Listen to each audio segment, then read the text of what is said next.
ये students, last video lecture में हमने देखा कि सेंट्रल टेंडेंसी सिर्फ एक टूल नहीं है जिसके भरोसे पर हम पूरा एनालिसिस कंप्लीट कर सके, और हमें यह भी चाहिए कि सेंट्रल टेंडेंसी भी कितना भरोसे के लायक है वो भी हमें पता नहीं होता है।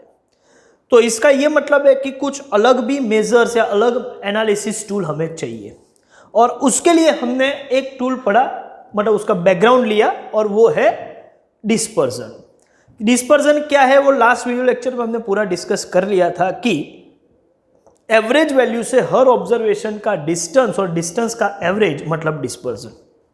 और ये डिस्टेंस का एवरेज से हमें पता चलेगा कि हर ऑब्जर्वेशन एवरेज वैल्यू से ऑन एन एवरेज कितने डिस्टेंस पर है, या उसका स्कैटरनेस कितना है, कितना फैला हुआ है। ज्यादा फैला हुआ होगा तो वो डिस्पर्जन ज्यादा बताएगा, कम स्कैटरनेस होगी तो डिस्पर्जन कम होगा, और डिस्पर्जन से हम जज कर पाएंगे कि ये एवरेज पर हम भरोसा कर सकते हैं कि नहीं।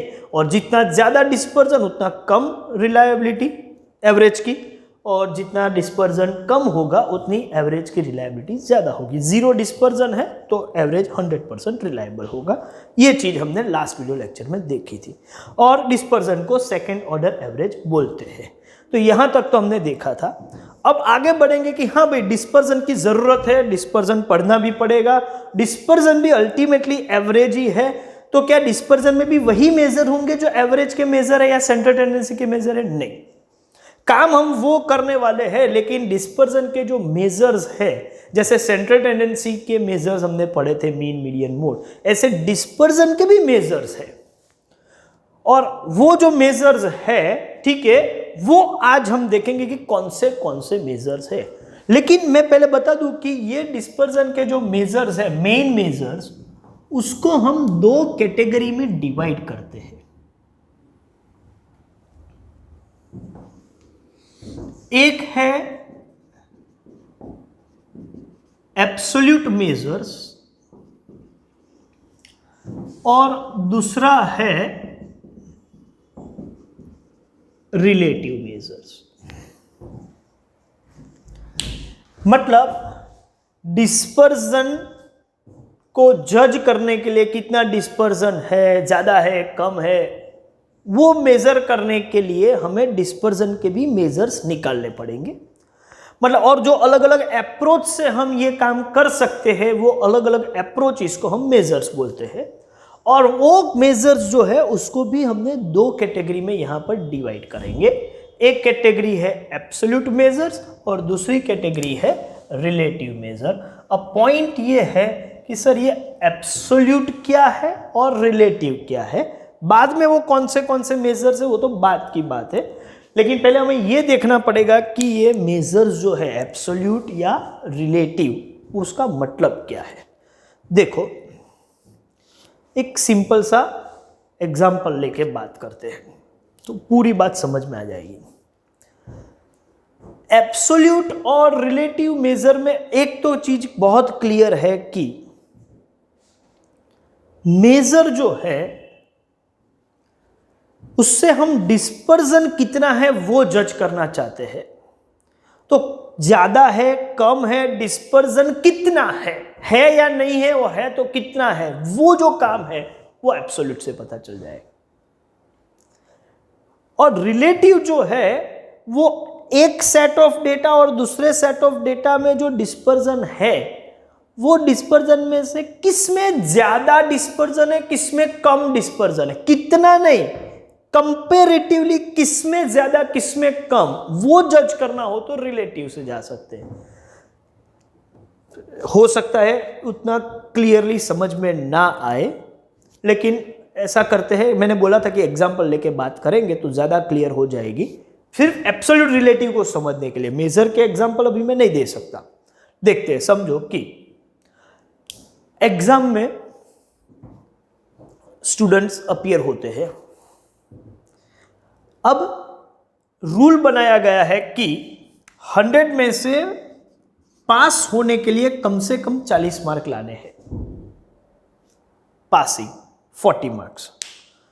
तो एक चीज क्लियर है कि जो स्टूडेंट 40 या उससे ज्यादा मार्क्स लाएगा वो पास हो जाएगा, 40 से कम हुआ तो वो फेल हो जाएगा। अब स्टूडेंट के सिर्फ मैं मार्क्स जज कर रहा हूं, ये एब्सोल्यूट वैल्यू है कि 45 आया या 50 आया या 70 आया 80 आया तो क्लियर हो गया कि ये सब स्टूडेंट पास है। 32 आया, 28 आया, 29 हुआ, 10 हुआ, ये सब स्टूडेंट फेल है क्योंकि ये 40 से कम मार्क्स वाले, 40 से ज्यादा मार्क्स वाले। तो स्टूडेंट के सिर्फ मार्क्स के हिसाब से मैं जजमेंट ले रहा हूं कि भाई ये सभी के हिसाब से एब्सोल्युटली ये स्टूडेंट डफर है, एब्सोल्युटली ये एब्सोल्युटली इंटेलिजेंट है क्योंकि वो पासिंग क्राइटेरिया को पूरा कर रहे हैं। लेकिन इनमें भी एब्सोल्यूट सेंस में ये स्टूडेंट फेल, एब्सोल्यूट सेंस में ये स्टूडेंट पास। लेकिन ऐसा नहीं बोल सकते कि ये पास वाले जो पास है वो सब इक्वल नॉलेज वाले हैं, किसी के 45 है, किसी के 50 है, किसी के 70, किसी के 80 है। फेल हुए वो भी बिल्कुल डफर है, बराबर है एब्सोल्युटली, लेकिन कंपैरेटिवली इनमें ये थोड़ा ज्यादा होशियार है, ये उससे कम है, और ये बहुत ही डफर है इनके रेफरेंस में। तो जब मैं सिर्फ और सिर्फ वैल्यू के बेस पर बात कर रहा हूं तो वो एब्सोल्यूट है, लेकिन वैल्यू को कंपेयर करके बात कर रहा हूं तो वो रिलेटिव है। तो ये रिलेटिवली ये ज्यादा इंटेलिजेंट है इससे।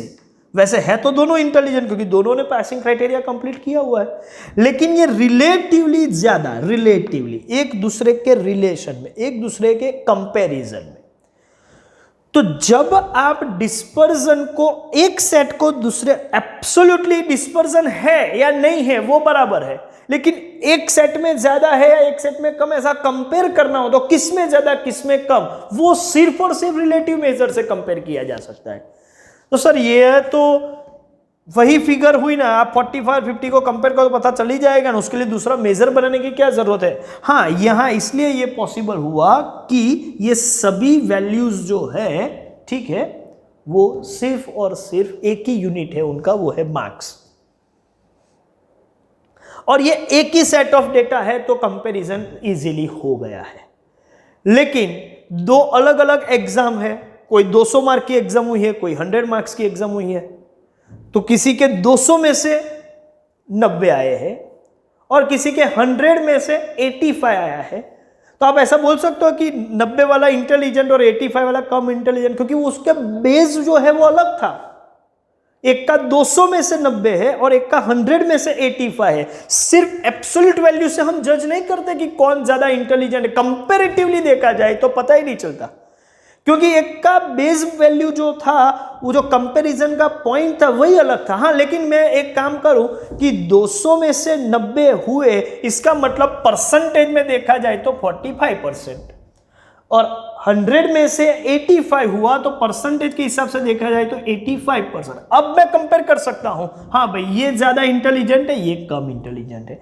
तो इसका ये मतलब हुआ कि आपको एब्सोल्यूट वैल्यू देखी जाए तो ये 90 थी और ये 85 थी, लेकिन रिलेटिव वैल्यू अलग हो गई, रिलेटिव वैल्यू ये 45 हो गई, ये 85 की। कंपेयर करना हो तो बेस पॉइंट कॉमन होना चाहिए।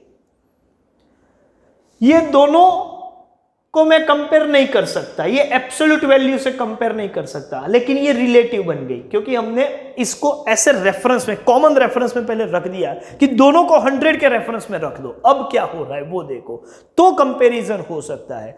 तो इसका ये मतलब है कि एक चीज बिल्कुल क्लियर है कि डिस्पर्जन का काम जो है वो सिर्फ एवरेज से हर वैल्यू का डिस्टेंस कितना है और उसका एवरेज निकाल दो, उससे काम खत्म नहीं होगा। उससे तो ये पता चलेगा कि एवरेज की रिलायबिलिटी कितनी है, लेकिन ऐसे दो सेट ऑफ डेटा है तो दोनों में से कौन सा एवरेज ज्यादा रिलायबल और कौन सा कम है, ऐसा कंपैरिजन करना हो तो इससे काम नहीं चलेगा। जैसे कि मैं आपको बताऊं कि हो सकता है कि डिस्पर्जन की वैल्यू के दो सेट के यूनिट्स ही अलग अलग हो। मान के चलो कि स्टूडेंट्स के वेट का एक डिस्ट्रीब्यूशन है और स्टूडेंट की हाइट का डिस्ट्रीब्यूशन है। वेट का डिस्ट्रीब्यूशन जो होगा उसकी एवरेज वैल्यू भी केजी में होगी क्योंकि डेटा केजी में है, और ये एवरेज वैल्यू से हर ऑब्जर्वेशन के डिस्टेंस का एवरेज निकालेंगे तो वो भी केजी में आएगा। मान के चलो डिस्पर्जन भी आया 3 केजी, मतलब एवरेज वैल्यू से हर observation on an average 3 KG के डिफरेंस पर है। तो एक डिस्ट्रीब्यूशन जो है, जो कि वेट का डिस्ट्रीब्यूशन है और उसका डिस्पर्जन का वैल्यू आया मान के चलो 3 केजी। अभी हमने मेजर्स पढ़े नहीं है, लेकिन पढ़ेंगे तो पता चलेगा कि कैसे ये निकाला जाता है। लेकिन अभी मोटे मोटे तौर पे हम समझना चाहते हैं कॉन्सेप्ट को।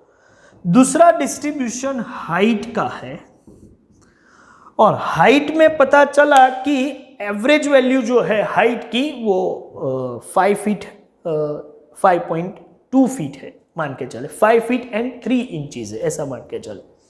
0.5 फीट पे 5.3 नहीं बोल रहा हूं, 5 फीट एंड 3 इंचेस है, ऐसा मान के चलते हैं एवरेज वैल्यू। और फिर हमने डिस्पर्जन चेक किया कि ए एवरेज से हर ऑब्जर्वेशन का डिस्टेंस कितना है, तो पता चला कि ऑलमोस्ट हाफ फीट का डिस्टेंस है। और वहां पता चला कि डिस्पर्जन जो है वो मान के चलो कि 0.5 फीट है। 0.5 फीट मतलब आप सेंटीमीटर में लिखे तो 15 सेंटीमीटर है, ये मान के चलते हैं। चलिए, अब 15 सेंटीमीटर और 3 केजी किसका डिस्पर्जन ज्यादा है, 3 और 15? तो ये इसमें कम है, इसमें ज्यादा, कैसा मैं बोल सकता हूं सर? ये तो नाइंसाफी होगी, क्योंकि ये 3 केजी को मैं 15 सेंटीमीटर के साथ कैसे कंपेयर कर सकता हूं? केजी और सेंटीमीटर कंपेरेबल है ही नहीं। ठीक है, एप्पल और ऑरेंज इसका कंपैरिजन करना है, ऐसा बात हो गई है। तो सर एप्पल का कंपैरिजन एप्पल के साथ होता है, ऑरेंज का कंपैरिजन ऑरेंज के साथ होता है। एप्पल और ऑरेंज एक दूसरे के साथ थोड़ी कंपेरेबल है, नहीं है। जैसे कि ये डिस्पर्जन 3 केजी है, ये डिस्पर्जन 15 सेंटीमीटर है, तो 3 केजी मतलब कम है, ऐसा थोड़ी बोल सकते हैं। इसको ग्राम में कर दे तो 3000 ग्राम, तो ये बढ़ गया, तो 3000, अच्छा तो ये ग्रेटर, ये 15 कम, तो यहां डिस्पर्जन कम है, यहां ज्यादा है, ऐसा नहीं होता भाई। क्योंकि कंपैरिजन मतलब मैंने बोला ना, सिर्फ एब्सोल्यूट फिगर से 3 feet and 15 centimetre sorry 3 KG and 15 centimetre, KG में लिख दो, तो ये कंपेरेबल ही नहीं है। हाँ, मुझे पता चल गया कि इसमें डिस्पर्जन है, 3 केजी का डिस्पर्जन है, पता चल गया इसमें डिस्पर्जन है, 15 सेंटीमीटर का डिस्पर्जन है। कितना डिस्पर्जन है वो पता चलेगा, लेकिन ये दोनों सेट में किसमें ज्यादा किसमें कम ये पता ही नहीं चल सकता एब्सोल्यूट फिगर से। तो इसके लिए हमें क्या करना पड़ता है, एक रिलेटिव फिगर निकालना पड़ता है जिसका कोई यूनिट नहीं होता, वो परसेंटेज पे होता है ज्यादातर, या यूनिट बेस पर। यूनिट बेस मतलब 1 के बेस पर। जैसे मैं बोलूं कि 85% का यूनिट बेस 0.85 है, मतलब 1 के बेस पर मैं रखूं तो 1 रुपये में 85 पैसा, ऐसा मान के चलो। 100 में भी 100 रुपये में 85 रुपया, 85 रुपीज, ऐसा बोल सकते हैं। तो मैं यूनिट बेस पर सपोज रखूं तो ये 0.85 है, ये 0.45% यूनिट बेस पर 0.45 है। हाँ, इसको परसेंटेज में कन्वर्ट कर रहा हूं तो इंटू 100 कर देते हैं, और परसेंटेज को डिवाइड बाय 100 करते हैं, तो यूनिट बेस पर, या तो यूनिट बेस पर या तो परसेंटेज बेस पर आप एक्सप्रेस करो, जिसमें यूनिट मतलब 1 के बेस पर या परसेंटेज के बेस पर आप प्रेजेंट करो, लेकिन जिसमें केजी सेंटीमीटर ऐसा कोई मेजरमेंट यूनिट होता नहीं है। और जब आप उसको ऐसी पैटर्न से प्रेजेंट कर सकते हो तो आप कंपेयर भी कर पाओगे। तो इतना चीज क्लियर हो जाना चाहिए इसके डिस्कशन के बाद, एग्जाम्पल लेने के बाद, कि मार्क्स का भी एग्जाम्पल लिया, वेट और हाइट का भी एग्जाम्पल लिया, तो एक चीज क्लियर है कि डिस्पर्जन के मेजर्स क्यों 2 कैटेगरी में पहले तो डिवाइड हुए हैं, इसका लॉजिक क्लियर हो जाना चाहिए। क्योंकि एब्सोल्यूट मेजर का जो काम है वो रिलेटिव मेजर का काम नहीं है, और जो रिलेटिव मेजर का काम है वो एब्सोल्यूट का नहीं है। तो हमारे पर्पस के हिसाब से हमें कभी एब्सोल्यूट मेजर की ज़रूरत पड़ेगी, कभी रिलेटिव मेजर की ज़रूरत पड़ेगी। हमें सिर्फ और सिर्फ ये जानना है कि पर्टिकुलर सेट ऑफ डेटा में डिस्पर्जन है या नहीं है, और है तो कितना है, तो वो हम इजीली एब्सोल्यूट मेजर से डिटरमाइन कर सकते हैं। लेकिन पर्टिकुलर सेट ऑफ डेटा में जो डिस्पर्जन है उसके कंपैरिजन में some other set of data में जो डिस्पर्जन है वो ज़्यादा है या कम है, एक के रेफरेंस में दूसरा हम कंपेयर करें और दोनों में से कौन ज़्यादा डिस्पर्स सीरीज है, कौन कम डिस्पर्स सीरीज है, किसके एवरेज पर हम ज़्यादा भरोसा कर सकते हैं, किस पर हम कम भरोसा कर सकते हैं, एक दूसरे के रेफरेंस में, एक दूसरे के कंपैरिजन में, तो हम रिलेटिव मेजर का यूज़ करेंगे। मुझे लगता है कि इतना डिस्कशन के बाद एब्सोल्यूट और रिलेटिव क्या है वो आपको पता चल गया होगा, और उसके बेस पर मैं यहाँ लिख भी सकता हूँ एज अ नोट कि absolute measures give idea of existence and extent of dispersion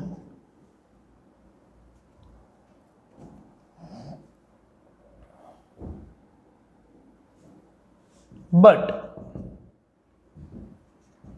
we cannot judge which series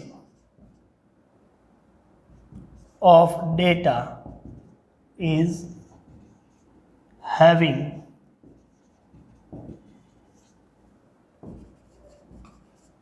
more, इसको मैं यहाँ फुल स्टॉप कर दूँ, ये नया पॉइंट ले लेते हैं।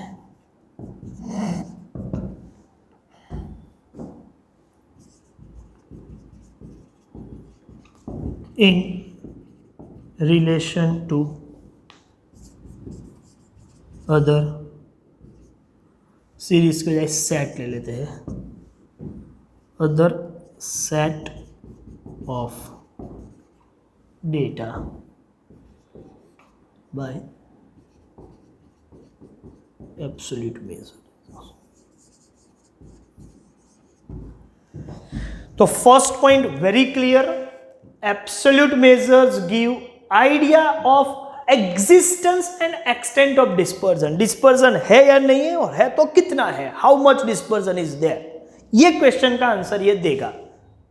But we cannot judge which set of data is having more dispersion in relation to other set of data। एक के कंपैरिजन में दूसरा देखे बाय एब्सोल्यूट मेजर, ये हम जज नहीं कर पाएंगे। उसके लिए हमें क्या चाहिए, रिलेटिव मेजर चाहिए। तो relative measures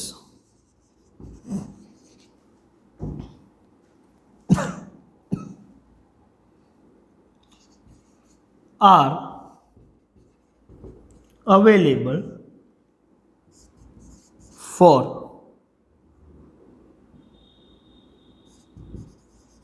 judging comparative dispersion।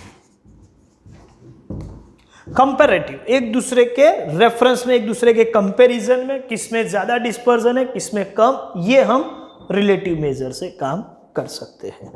मतलब आपको कंपेयर करना हो तो रिलेटिव मेजर। एक और पॉइंट हम लिख सकते हैं कि absolute measures are not unit free measures. हमने देखा था कि वो हाइट का डिस्ट्रीब्यूशन था, ठीक है, तो हमने देखा कि 15 सेंटीमीटर उसका डिस्पर्जन है, वेट का डिस्ट्रीब्यूशन था तो 3 kg डिस्पर्जन है। इसका मतलब डिस्पर्जन जो है, एब्सोल्यूट डिस्पर्जन, एब्सोल्यूट मेजर जो है वो फ्री फ्रॉम यूनिट नहीं है, मतलब यूनिट ऑफ मेजरमेंट हमेशा रहेगा। तो it is not unit free measures. Unit free measure मतलब यूनिट हमेशा रहता है, लेकिन जब उसको मैं रिलेटिव में कंपेयर करूं तो कोई यूनिट ही नहीं होता, यूनिट निकल जाता है, या तो वो परसेंटेज में होता है या 1 के बेस पर होता है। तो हम बोल सकते हैं कि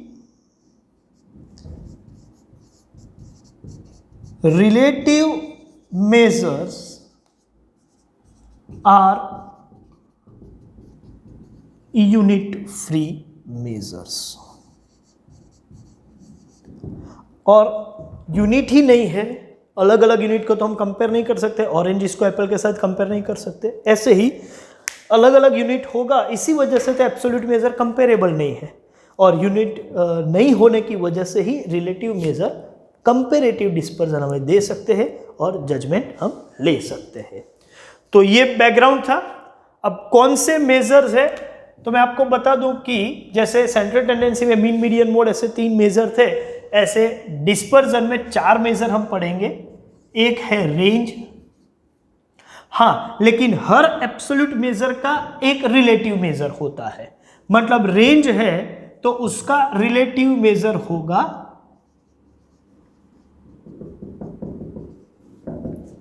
कोएफिशिएंट ऑफ रेंज, ऐसा लिखते हैं उसको। उसी तरीके से दूसरा मेजर है क्वार्टाइल डेविएशन, जिसको हम क्यूडी ऐसा बोलते हैं, उसका शॉर्ट फॉर्म ये है। एक तीसरा मेजर है मीन डेविएशन, जिसको हम बोलेंगे शॉर्टर वर्जन या शॉर्ट फॉर्म इसका एमडी। और चौथा है स्टैंडर्ड डेविएशन, जिसको हम बोलेंगे एसडी। और ये सभी के जैसे रेंज का रिलेटिव मेजर है, ऐसे ही क्वार्टाइल डेविएशन का भी रिलेटिव मेजर है, और वो है coefficient of quartile deviation, coefficient of mean deviation, और यहां पर कोएफिशिएंट ऑफ स्टैंडर्ड डेविएशन, और दूसरा है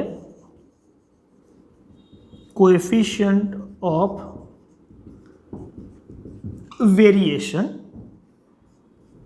इसको सीवी भी बोलते हैं, शॉर्टर फॉर्म में सीवी।